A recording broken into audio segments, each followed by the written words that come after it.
Sama Tuhan itu tidak boleh tergantung situasi dan kondisi. Kalau lagi sehat, haleluya. Tapi waktu sakit, maka kita kecewa.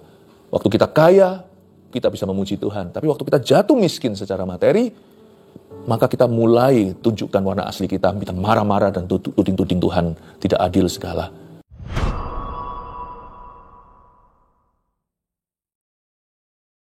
Engkau setia dan kami ingin untuk ikut Engkau seumur hidup kami. Setia juga mengiring Yesus.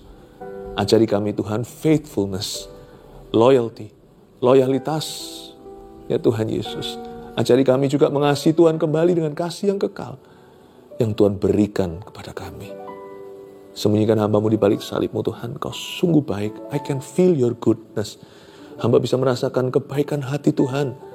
Tuhan adalah orang yang paling baik di seluruh jagat raya ini. Tidak ada pribadi seperti Engkau. Ajari kami Tuhan untuk melihat-Mu sebagaimana adanya. Ubahkan cara pandang kami, geser paradigma yang salah. Kau latih ya Tuhan Yesus kami untuk bisa berjalan dengan iman. Terima kasih Tuhan. Kuundang Roh Kudus, sembunyikan hamba di balik salib Kristus. Dalam nama Yesus kami berdoa. Amin. Amin. Saya tahu hari-hari ini banyak orang hidup dalam kesukaran. Sebenarnya bukan kabar baru. Sejak Adam dan Hawa jatuh dalam dosa dan kita juga berdosa, hidup itu selalu bukan hanya ada susahnya, tapi banyak susahnya. Tapi kuatkan hatimu, kata Yesus pada murid-muridnya. Aku telah mengalahkan dunia. Yang penting kita ikut Yesus itu setia, loyal sampai pada akhirnya. Dalam suka dan duka, kaya miskin, sakit sehat, ikut Tuhan. Itu menjadi topik yang saya pilih, ikut Yesus dalam kesukaran. Apalagi hari-hari ini dunia gonjang-ganjing, banyak ketidakpastian, tidak menentu. Bukan hanya di satu negara, di seluruh bangsa-bangsa, di seluruh dunia. Karena itu ikut Yesus harus komitmen dan harus tegas dari awal. Kalau kita ikut Tuhan tidak boleh main-main dan tidak boleh pasang syarat. Ikut Yesus karena Yesus sudah membeli kita dengan darah yang kudus. Hidupku bukannya aku lagi, tapi sudah ada yang punya. Yang punya adalah Bapa di sorga. Ia sudah mengutus anaknya untuk menebus kita. Ikut Yesus dalam kesukaran. Biarkan firman yang saya bacakan hari ini menguatkan keluarga Saat Teduh Bersama untuk loyal sama Tuhan sampai pada akhirnya. Kita akan baca bersama-sama Lukas 9 ayat 57 sampai 62, hal mengikut Yesus. Ketika Yesus dan murid-muridnya melanjutkan perjalanan mereka, berkatalah seorang di tengah jalan kepada Yesus, "Aku akan mengikut engkau kemana saja engkau pergi." Yesus berkata kepadanya, "Serigala mempunyai liang dan burung mempunyai sarang, tapi anak manusia tidak mempunyai tempat untuk meletakkan kepalanya." Lalu ia berkata kepada seorang lain, murid yang lainnya, "Ikutlah aku." Tapi orang itu berkata, "Izinkanlah aku pergi dahulu menguburkan Bapakku." Tapi Yesus berkata kepadanya, "Biarlah orang mati menguburkan orang mati, tapi engkau pergilah dan beritakanlah kerajaan Allah di mana-mana." Dan seorang lain lagi berkata, "Aku akan mengikut engkau Tuhan, tapi izinkanlah aku pamitan dahulu dengan keluargaku." Tapi Yesus berkata, "Setiap orang yang siap untuk membajak tetapi menoleh ke belakang tidak layak untuk kerajaan Allah." Minimal dari perikop yang kita baca, kelihatan mata ada 3-4 orang sedang berdialog. Mungkin kerumunan orang banyak, tapi yang interaksi 3-4 orang. Salah satunya Yesus. Ceritanya gini ayat 57, ketika Yesus dan murid-muridnya dengan 12 rasulnya serta khalayak ramai, mereka sedang melanjutkan perjalanan, lalu berkatalah seorang di tengah jalan kepada Yesus. Kita nggak tahu murid yang mana, tapi salah satu yang menggebu-gebu. Mungkinkah Petrus? "Aku akan ikut Tuhan. Kemana saja Tuhan pergi." Istilahnya, aku mau ikut Tuhan sampai mati. Tuhan sih senang, tetapi Tuhan itu melihat hati. Tuhan tahu bahwa orang yang ngomong ini belum teruji. Kita harus mengerti dulu, ikut Yesus itu harga apa yang harus kita bayar. Apakah kita bisa ikut Yesus pada saat masa sukar? Atau kita hanya ikut Yesus waktu cuaca indah? Tapi jikalau terjadi mendung dan hujan, apalagi banjir dan angin taufan, kita masih ikut Tuhan? Komitmen mengikuti Yesus itu harus tegas dari depan. sekali komit ya komit. Ikut Yesus itu bukan hanya kemana saja, tapi sepanjang masa, musim silih berganti. Ikut Tuhan itu bukan hanya kemana saja, tetapi juga sampai mati. Kalimat ini, aku akan mengikut engkau kemana saja engkau pergi. Karena waktu itu Yesus sedang melakukan banyak mujizat. Orang lapar aja, cuman modal 5 roti 2 ikan dapat makan 5.000 orang. Siapa gak mau ikut Tuhan ya kan?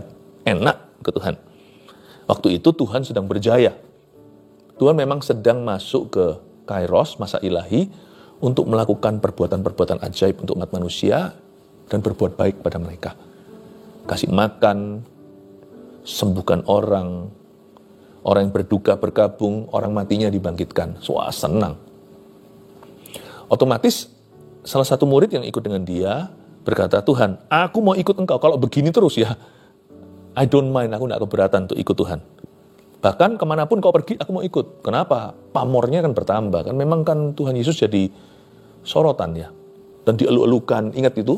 Nanti suatu hari pakai daun palem segala, hosana, hosana. Semua orang mengeluh-elukan. Tapi gimana kalau tiba-tiba Tuhan izinkan kesengsaraan? Orang-orang yang berkata, aku mau ikut Tuhan, kemanapun saja engkau pergi, buktinya waktu Yesus diseret ke rumah Kayafas, waktu dia diadili oleh Mahkamah Agama, tak seorang pun murid-muridnya kelihatan di sana. Kalau ada pun yang mengikuti dia, diam-diam dari jauh lagi. Yesus ini sedang melanjutkan perjalanannya kan. Nah, ketika diinterupsi oleh seorang muridnya, itu pas lagi di tengah-tengah jalan, entah mereka kemana, dari sini ke sana, tengah jalan ada yang nyeletuk.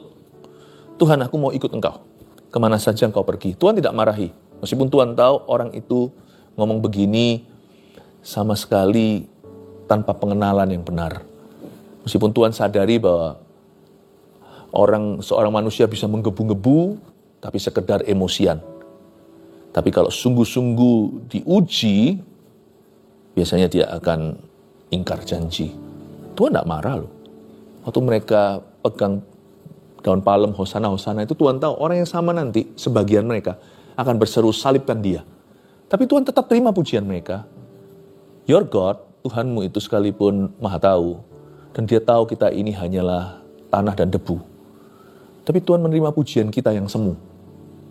Bukan karena dia tahu bahwa kita itu sempurna. Tapi karena kasih-Nya itu menutupi segala sesuatu. Dia mengcover kelemahan kita. Sama seperti anak kecil, seorang balita. Waktu usia 5 tahun, cium mama papanya berkata, I love you. Mama papanya tahu bahwa anaknya itu belum cukup dewasa untuk mengerti apa itu cinta. Anak itu pun belum tentu bisa berkorban bagi mereka. Tapi tetap waktu ciuman atau kecupan itu membuat mereka bangga. Tuhan sekalipun tahu bahwa kita ini gak sempurna, Tuhan tetap menerima pujian kita. Tapi paling tidak, iman kita harus bertumbuh. Komitmen kita juga harus semakin kuat. Dan kalau kita ikut Yesus, jangan berhenti sampai tengah jalan. Ikut Tuhan itu all the way sampai mati. Ikut Yesus itu sampai ke sorga. Ikut Yesus itu seperti wedding vow atau seperti janji nikah. Ketika mempelai berdua di hadapan seorang pendeta, sang hamba Tuhan bertanya, apakah Anda mengambil wanita ini sebagai istri yang sah? Atau sebaliknya, pria ini sebagai suamimu dalam suka dan duka, dalam sehat dan sakit, kaya dan miskin. Selalu kan ada dua sisi positif, sisi negatif. Positifnya itu semua indah. Mana ada sih orang mau cari penyakit? Tapi hidup ini kan tidak tentu. Jadi kadang-kadang bisa saja kita jatuh di sisi yang negatif sekali-kali atau berkali-kali. Itulah komitmen pasangan suami istri. Di hadapan Tuhan, holy matrimony, pernikahan kudus ketika dipersatukan, Tuhan itu mau mereka janji setia apapun yang terjadi. Apapun yang terjadi atau apapun yang belum terjadi dalam hidup mereka, mereka tetap harus loyal satu dengan yang lainnya. Tidak boleh ingkar janji, tidak boleh mereka itu melanggar sumpah nikah. Tuhan waktu terima kita di kayu salibnya, waktu dia mati untuk Anda dan saya, Tuhan tahu kalau kita masih bisa jatuh. Tapi Tuhan mengasihi kita dengan kasih yang kekal. Buktinya Anda dan saya punya hari ini, sampai hari ini masih bisa berdiri di sini, itu karena kesetiaan Allah. Tuhan mengasihi kita itu dengan kasih yang kekal loh. Nah kita sebagai istrinya, tanda kutip, mempelai wanita Kristus kan gerejanya, yaitu umat Allah. Kita juga harus belajar mengasihi Tuhan Yesus dengan kasih yang kekal pula. Sama Tuhan itu tidak boleh tergantung situasi dan kondisi. Kalau lagi sehat, haleluya. Tapi waktu sakit, maka kita kecewa. Waktu kita kaya, kita bisa memuji Tuhan. Tapi waktu kita jatuh miskin secara materi, maka kita mulai tunjukkan warna asli kita. Kita marah-marah dan tuding-tuding Tuhan tidak adil segala. Waktu kita bersuka, gampang sekali kita bersorak haleluya atau hosana. Tapi waktu kita berduka, kita mempertanyakan Allah. Kita mulai ragu kalau dia itu baik sama sekali. Tahukah janji nikah itu dua sisi, positif dan negatif? Sisi positif adalah mimpi yang mau dibangun bersama. Negatif adalah jaga-jaga. Justru di area inilah biasanya kasih seseorang diuji. Kadang-kadang Tuhan izinkan dalam hidup ini kita mengalami derita. Tujuannya adalah supaya kita tahu, apakah kita selama ini sungguh-sungguh mengasihinya? Ujilah aku Tuhan, cobalah aku. Lihatlah apakah aku sungguh-sungguh mengasihimu. Memang kita tidak cari masalah. Tetapi kalau masalah datang pada kita, tetaplah ikut Yesus dalam kesukaranmu. Jangan kau tinggalkan dia. Di saat yang sulit, jangan ingkar janji. Jangan memungkiri Tuhan. Ketika Yesus dan murid-muridnya melanjutkan perjalanan mereka, berkatalah seorang di tengah jalan kepada Yesus, profetik sekali kan? Mereka lagi pergi, tengah-tengah jalan, salah satu nyeletuk begini, aku mau ikut Tuhan kemana saja engkau pergi. Lucu, berapa ayat berikutnya, gugur beberapa murid-murid itu. Bayangkan, baru semuanya lagi menggebu-gebu, aku mau ikut Tuhan. Sampai akhirnya, aku mau ikut Tuhan kemana saja Tuhan pergi. Lalu nanti Tuhan bicara tentang serigala punya liang lah, burung punya sarang lah, apalah. Tuhan mulai berkata, biarkan orang mati menguburkan orang mati lah. Dan Tuhan berkata, dan lalu Tuhan juga tegur salah satunya yang berkata, aku pamitan dulu dengan keluarga, minta restu mereka. Kalau kamu membajak tapi menoleh ke belakang, tidak layak untuk kerajaan Allah. Kalau Anda lihat langsung dalam cerita ini, di tengah-tengah jalan, 3 murid yang kelihatan mata gugur langsung di depan mata. Ikut Yesus tidak boleh setengah-setengah. Ikut Yesus sampai mati. Ikut Yesus itu sampai ke sorga. Dan ikut Yesus itu di setiap musim kehidupan kita. Salah satunya yang kita perlu bahas sekarang di ayat 58. Yesus berkata kepadanya, coba ya kita resapi, renungkan perkataan Tuhan dan kita dapatkan sesuatu. Ini adalah musim kehidupan yang gak enak, tapi ini adalah ujian dari sorga. Dan kalau kita masuk dalam tes atau masuk dalam pengujian seperti ini, kita harus lulus sebagai juara. Yesus berkata kepadanya, serigala mempunyai liang dan burung mempunyai sarang. Perhatikan kata mempunyai. Tetapi anak manusia, coba perhatikan kalimat berikutnya ini, kasih garis bawah, tidak mempunyai. Saya ulang, tetapi anak manusia tidak mempunyai. Saya tambah, tidak mempunyai tempat. Garis bawah, tidak mempunyai tempat untuk meletakkan kepalanya. Poin 1, tulis dulu ya. Jangan tinggalkan Yesus di saat kekurangan materi. Lebih gampang ikut Tuhan kalau kita punya. Kalau kita memiliki sesuatu. Atau kalau kita berlebihan. Berkelimpahan.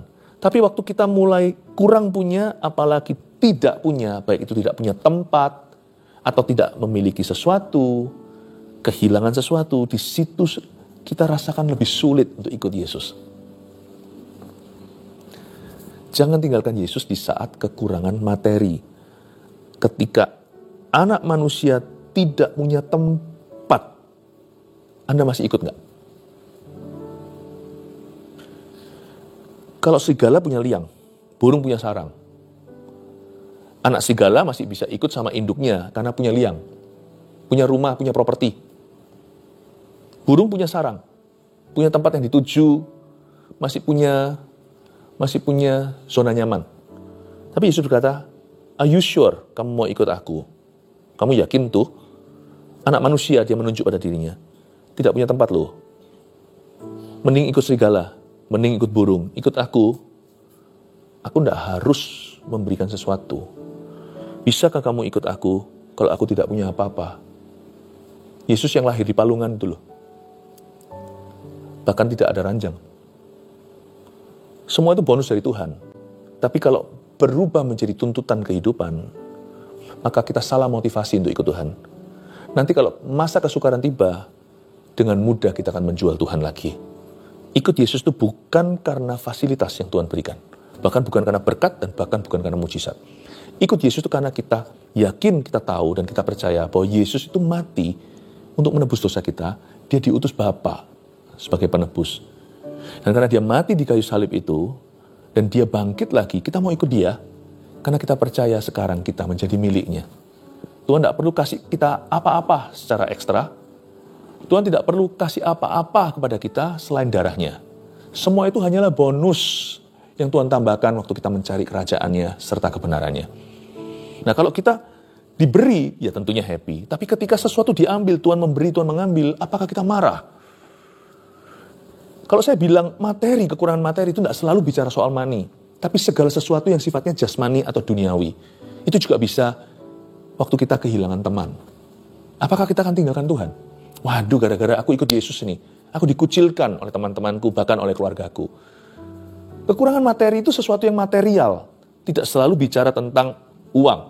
Juga bisa bicara tentang barang, atau bisa bicara tentang orang. Atau juga bisa tentang kesehatan. Karena kesehatan itu kan fisik ya. Jangan tinggalkan Yesus ketika kesehatan kita merosot. Atau ketika kita jatuh sakit. Pasangan yang dinikahkan pun tahu. Janji nikah mereka dalam suka dan duka. Dalam sehat dan sakit. Jangan ceraikan aku loh kalau aku sakit. Loh, aku akan olahraga, jaga gaya hidup yang sehat, jaga makan. Siapa di antara kita yang kepingin sakit sih?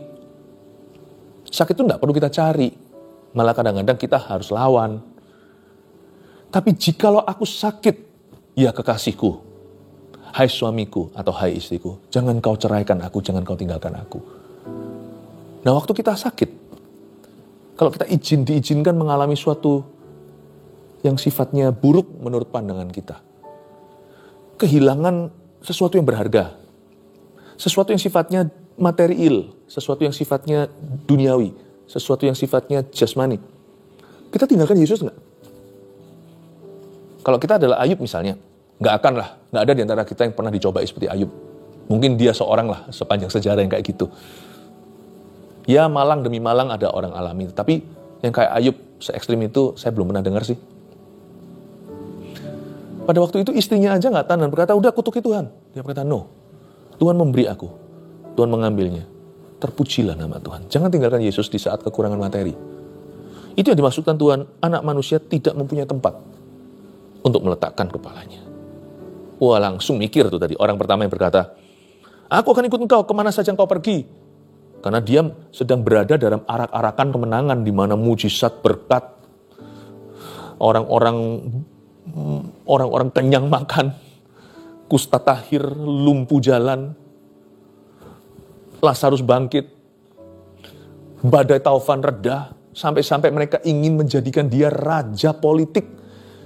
Mereka berkata, Hosana, Hosana itu kan mereka kira nanti setelah ini ada keturunan Daud yang akan seperti Daud yang kalahkan Filistin secara fisik. Yang akan membebaskan mereka dari jajahan Roma atau dari tentara Itali. Mereka kira mereka akhirnya bisa merdeka dari Italia. Mereka kepingin menjadi satu negara Israel yang tidak di bawah siapa-siapa. Mereka kira Yesus akan jadi tokoh politik atau menjadi juru selamat versi dunia. Juru selamat political savior, juru selamat politis. Bukankah itu juga alasannya Yudas kecewa? Loh ternyata akhirnya dijual 30 perak. Yudas itu benar-benar merasa disappointed ya, dia rasa seperti ekspektasi dia itu gak kesampaian.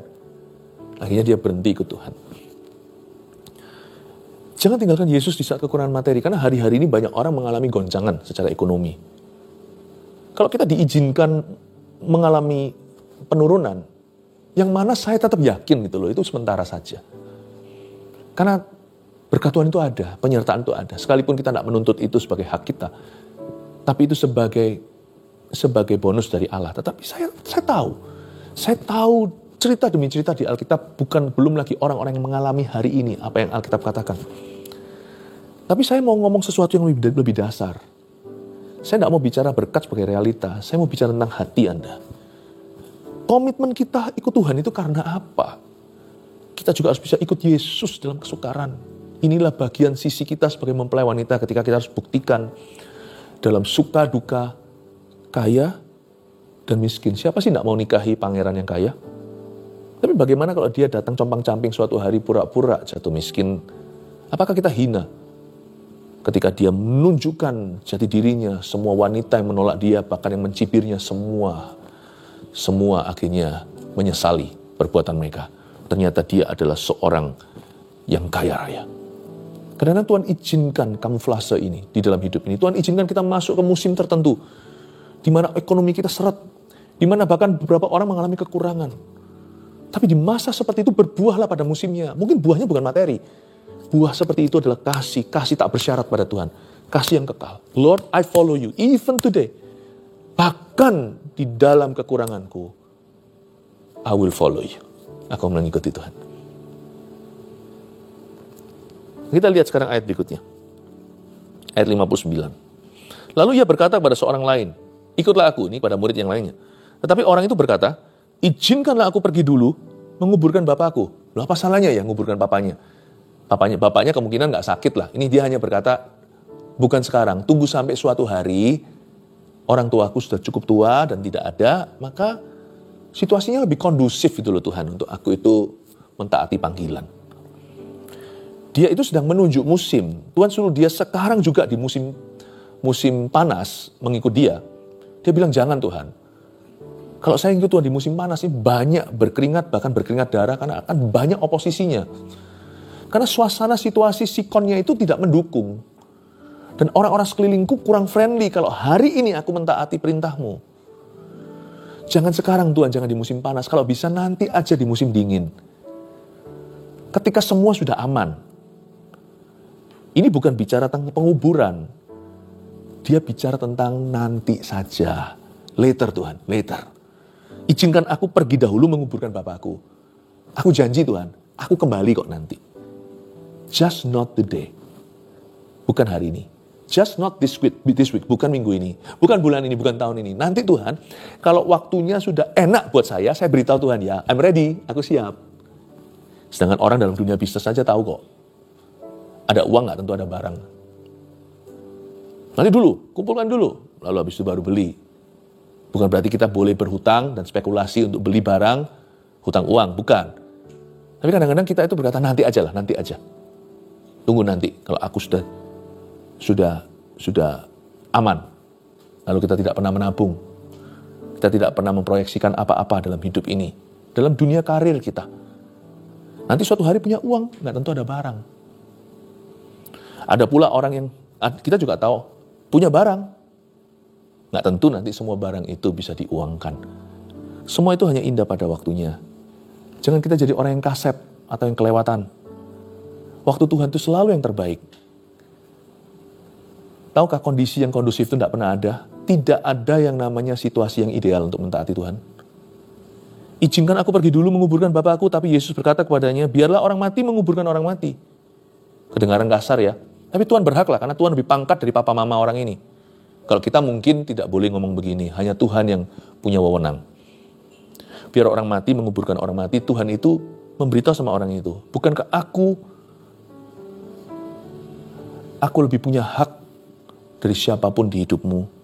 Tapi engkau pergilah dan beritakanlah kerajaan Allah di mana-mana. Poin 2. Jangan tunggu situasi lebih kondusif untuk taat.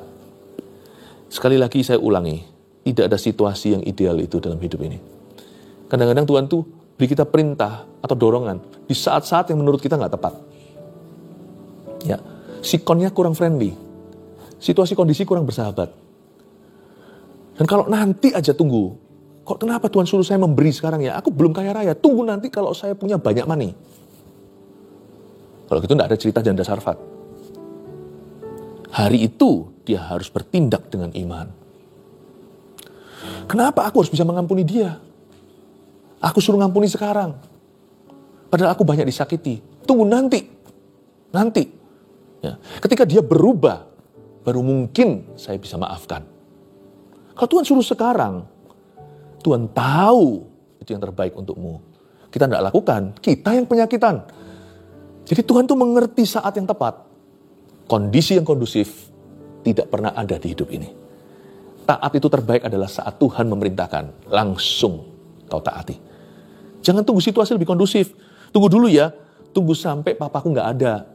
Mungkin aku perlu 20 tahun lagi. Tunggu nanti kalau saya sudah mampu. Tunggu nanti kalau saya sudah srek ya, sudah rasa kayak mantap gitu. Nggak ada, saat itu nggak akan pernah tiba.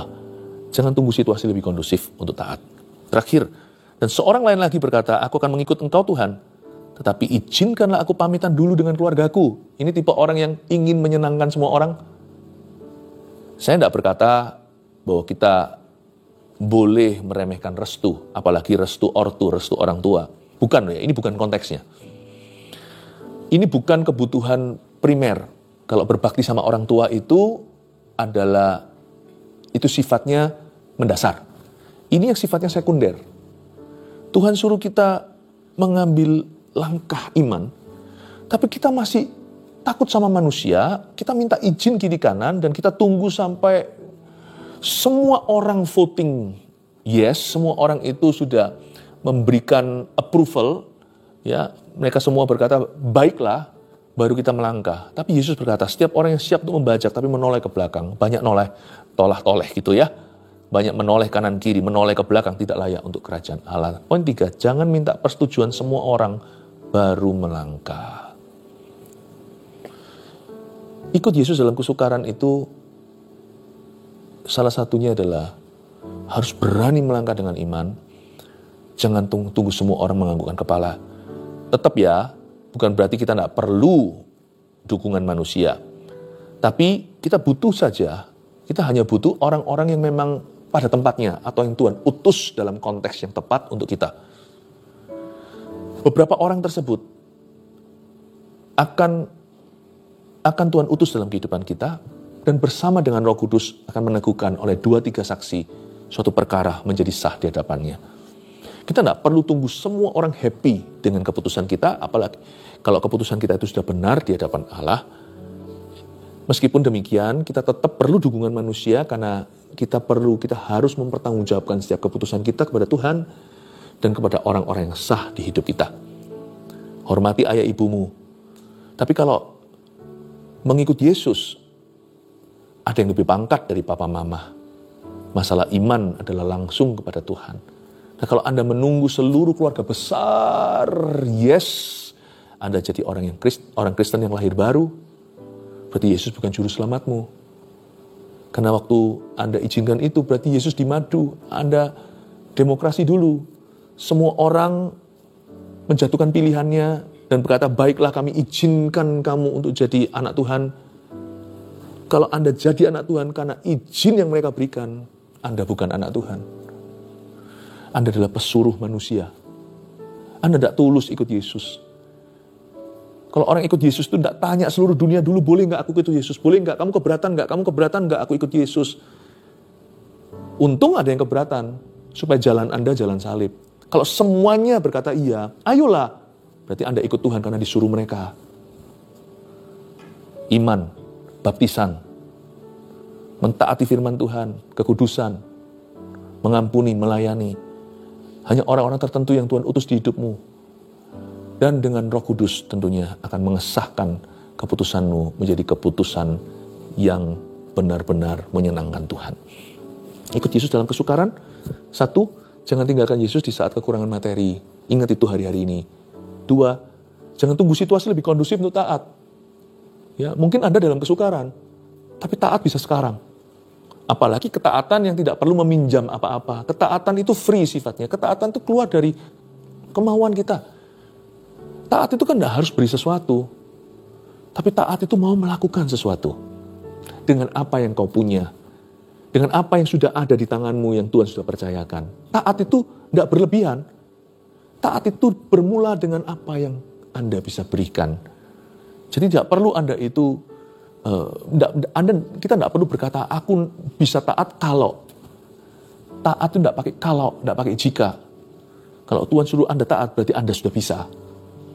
Kalau Tuhan kasih perintah, Tuhan tahu Anda mampu. Taatlah dalam kapasitas yang Anda miliki. Pastikan Anda 100% ikut Tuhan. Sekalipun kondisi sukar, taat itu jangan ditunda. 3, jangan minta persetujuan semua orang baru melangkah. Jangan takut sama manusia, karena takut akan manusia itu adalah jerat. Takutlah akan Tuhan. Tapi kita harus mengerti kepada siapa kita mempertanggungjawabkan hidup kita selain Tuhan. Ada orang-orang yang memang Tuhan taruh pada tempatnya. Anda tidak usah worry apa kata seluruh dunia. Bumi terlalu luas. Kalau Anda menunggu dukungan semua orang, Anda tidak akan pernah mengikut Tuhan. Mau taat pada Tuhan? Tidak usah tunggu perkenanan kiri kanan. Taat pada Tuhan itu bermula dari keputusan hati untuk mengikut Dia sungguh-sungguh dan ikut Yesus bahkan di dalam masa-masa yang sulit di hidupmu. Semoga hari-hari ini Anda lulus. Semua lulus ujian, semua wisuda, semua jadi juara. Justru di masa-masa sukar di dunia saat ini adalah kesempatan emas untuk menunjukkan warna aslimu kepada Tuhan. Ikut Yesus ya, di dalam setiap musim kehidupan.